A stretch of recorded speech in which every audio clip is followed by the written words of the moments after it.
A House Oversight Committee meeting devolved into chaos last night after Republican Congresswoman Marjorie Taylor Greene insulted the appearance of another committee member. Do you know what we're here for? You know we're here about AG. I don't think you know what you're here for. Well, you the one talking about. I think your fake eyelashes are messing up what you're reading. That is absolutely unacceptable. How dare you attack the physical appearance of another person? Are your feelings hurt? Her words down. Oh, girl, baby girl. Oh, really? Don't even play. Baby girl? I don't think so. If someone on this committee then starts talking about somebody's bleach blonde, bad built butch body, that would not be engaging in personalities, correct? A what now? CBS News congressional correspondent Scott MacFarlane is here to make some kind of sense of whatever that was. Scott, will there be any repercussions for Congress members on either side of the aisle? So the repercussions would have been immediate, Elaine, if there were going to be some. There was a vote called almost immediately to boot Congresswoman Greene from Georgia out of the hearing for the rest of the hearing. And that vote failed somewhat along party lines, as do most things in this committee. There were some concerns expressed today from leadership in the House about the tenor, tone, and antics in that hearing.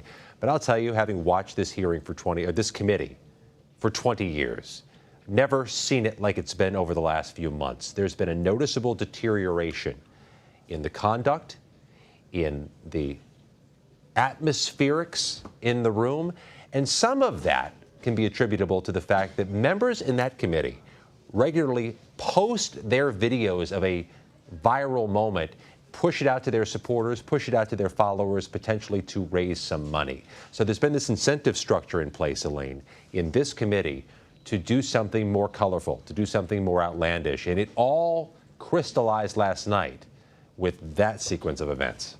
It's an important point that you raised, Scott, because since then, we have seen Congresswomen Crockett, Greene, and Ocasio-Cortez continue to share messages on social media showing no lack of remorse for last night's fiery exchange. So could this essentially be the new normal, or could there be new rules implemented to prevent something like this from happening again?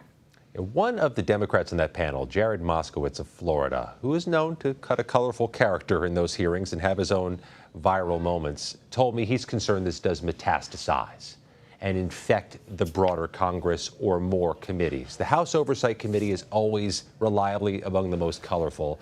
He's concerned it goes farther. But I'll tell you, what we see on social media, as you see on your screen, and what I heard from some of the players involved with whom I spoke today, is not an apology or remorse for how this went down, but a defense of their side, saying the other side went too far, the other side got too personal, the other side said things that were simply inappropriate in any business setting, much less the U.S. House of Representatives. This is peak 2024, though, Elaine. We're in the heart of an election season. So many of these hearings fixate not on congressional business, but on Trump or President Biden, and we saw it explode publicly last night in prime time.